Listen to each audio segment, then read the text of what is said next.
Media پر ایک خبر گردش کر رہی ہے کچھ دنوں سے کہ ہمارے جو حکمران ہیں وہ ایک بل سینٹ میں پیش کر رہے ہیں۔ وہ بل یہ ہے کہ پاکستان میں کوئی بھی غیر مسلم جو 18 سال سے کم کا ہے وہ اسلام قبول نہیں کر سکتا۔ یہ قانون بن رہا ہے مدینہ کی ریاست میں یہ قانون بننے جا رہا ہے کہ کوئی بھی غیر مسلم جو 18 سال سے کم عمر کا ہے وہ اسلام قبول نہیں کر سکتا، اور اگر کوئی 18 سال سے زائد کا ہے نا، وہ اگر اسلام قبول کرنا چاہتا ہے تو وہ ایڈیشنل سیشن جج کے پاس جائے، درخواست دے کہ جناب میں اسلام قبول کرنا چاہتا ہوں، مجھے اسلام قبول کرنے کی اجازت دیجیے۔ وہ پھر 7 دن تک اگر وہ دیکھتا ہے کہ واقعی یہ بغیر کسی دباؤ کے یہ اسلام قبول کر رہا ہے تو پھر وہ اس کو سرٹیفکیٹ جاری کر دے گا کہ یہ مسلمان ہے، اور اگر وہ دیکھے گا کہ نہیں کوئی گڑبڑ ہے تو وہ اس کو جو ہے نا وہ کہے گا کہ 3 مہینے کا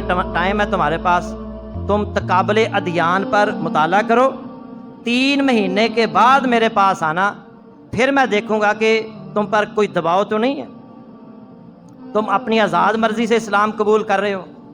3 مہینے کے بعد پھر بھی وہ واپس آتا ہے نا، تو پھر وہ تحقیق کر کے کہ واقعی اس پر کوئی دباؤ نہیں ہے تو وہ اس کو سرٹیفکیٹ دے گا کہ یہ مسلمان۔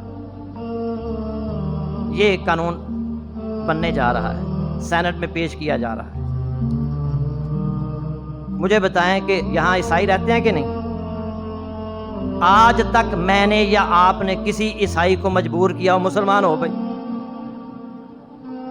یہ پروپیگنڈا کیا جا رہا ہے پوری دنیا کے اندر، پاکستان خصوصاً پاکستان کے بارے میں، کہ پاکستان میں جو اقلیتی مذاہب ہیں ان کو مجبور کیا جا رہا ہے اسلام لانے پر، جس پر ہماری حکمران جوش میں آئے، اور کسی کام میں جوش میں نہیں آتے۔ انہوں نے کہا کہ ہم ایسی قانون سازی کریں گے کہ کوئی بندہ مسلمان ہو ہی نہ۔ اسلام ہمیں کیا کہتا ہے؟ لا اکراہ فی الدین، دین میں کوئی زبردستی۔ میرے ایک دوست ہیں 13 سال پہلے وہ مسلمان ہوئے، عبد الوارث ان کا نام ہے، نو مسلم ہے۔ جب انہوں نے اسلام قبول کیا، بڑا مطالعہ کیا قرآن کا، احادیث کا، اور پھر اس نتیجے پر وہ پہنچے کہ اسلام جو ہے وہ اگر میں آخرت بہتر کرنا چاہتا ہوں تو مجھے مسلمان ہونا چاہیے، تو اسلام قبول کر لیا۔ جب اسلام قبول کیا تو تشدد، گھر والے، ماں باپ، دیگر رشتہ دار، مار کٹائی، اور انہوں نے بھی پورا شور مچایا میڈیا کے اندر کہ ہمارے بیٹے کو اسلام لانے پر مجبور کیا گیا ہے، حالانکہ ایسی کوئی بات نہیں۔ اس نے 1200 بندے آج تک مسلمان کیے ہیں، 12-13 سالوں میں 1200 مسلمان، وہ محنت کر رہا ہے۔ اور پھر اس نے ایک ادارہ بنایا ہے جو غیر مسلم اسلام قبول کرتے ہیں نا، ان کو نماز سکھانے کے لیے، دین سکھانے کے لیے، وہاں پر ان کو وہ اپنے پاس رکھتا ہے، ابتدائی دینی تعلیم، نماز سکھاتا ہے اور دیگر قرآن کی تعلیم دیتا ہے۔ اور پھر ان کی شادیاں، یہ بہت بڑا مسئلہ ہوتا ہے شادیاں کروانا۔ نبی صلی اللہ علیہ وسلم کی سنت ہے بچوں کو بھی تبلیغ کرنا، یہ نبی صلی اللہ علیہ وسلم کی سنت ہے۔ کتنے ہی صحابہ میں آپ کو گنوا سکتا ہوں۔ سیدنا علی رضی اللہ تعالی عنہ جو تھے وہ 10 سال کی عمر کے تھے جب وہ مسلمان ہوئے۔ انس بن مالک رضی اللہ تعالیٰ عنہ 8 سال کے تھے جب مسلمان ہوئے۔ اسی طرح عمیر بن سعد 10 سال کے تھے جب مسلمان ہوئے۔ ابو سعید خدری رضی اللہ تعالیٰ عنہم 13 سال کے تھے جب یہ مسلمان ہوئے۔ زید بن ثابت رضی اللہ تعالیٰ عنہ 11 سال کے تھے جب یہ مسلمان ہوئے۔ تو اللہ کے نبی کی سنت ہے چھوٹے بچوں کو بھی تبلیغ کرنا، ان تک بھی اسلام کی دعوت پہنچانا۔ اور نام مدینہ کی ریاست کا اور کام، اور یہ قانون تو امریکہ میں بھی نہیں ہے، یہ قانون تو برطانیہ میں بھی نہیں ہے۔ وہاں پر دھڑا دھڑ لوگ مسلمان ہو رہے ہیں، کیا وہاں کوئی دباؤ ہے؟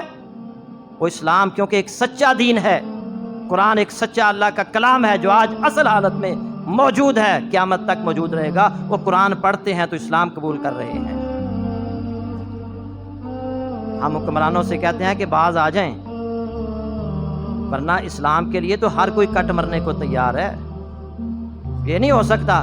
اور یہ تو قانون پاکستان کے آئین کے بھی خلاف ہے۔ پاکستان کا آئین 1973 کا جو آئین ہے اس میں لکھا ہوا ہے کوئی بھی قانون قرآن و سنت کے منافی نہیں بن سکتا۔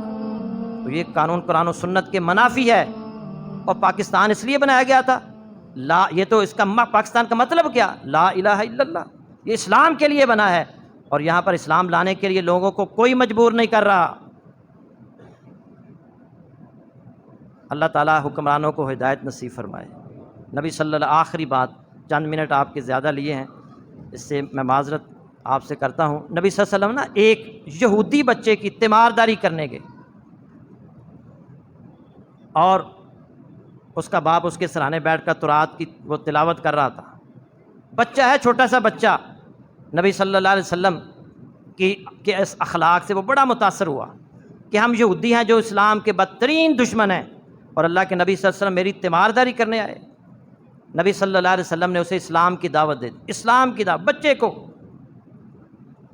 اب اس نے اپنے باپ کی طرف دیکھا، باپ نے کہا اطیع ابا القاسم، نبی صلی اللہ علیہ وسلم کی بات مان لے۔ بیٹا کہتا اشہد ان لا الہ الا اللہ و اشہد ان محمد رسول اللہ۔ جیسے ہی اس نے کلمہ پڑھا اس کی روح پرواز کر گئی۔ نبی صلی اللہ علیہ وسلم وہاں سے اٹھتے ہوئے کہہ رہے ہیں الحمدللہ الذی انقذہ من النار، اس اللہ کا شکر ہے جس نے اس بچے کو جہنم کی آگ سے بچا لیا ہے۔ یہ ہے سنت۔ اللہ تعالیٰ حکمرانوں کو ہدایت نصیب فرمائے۔ ان الحمدللہ نحمدہ ونستعینہ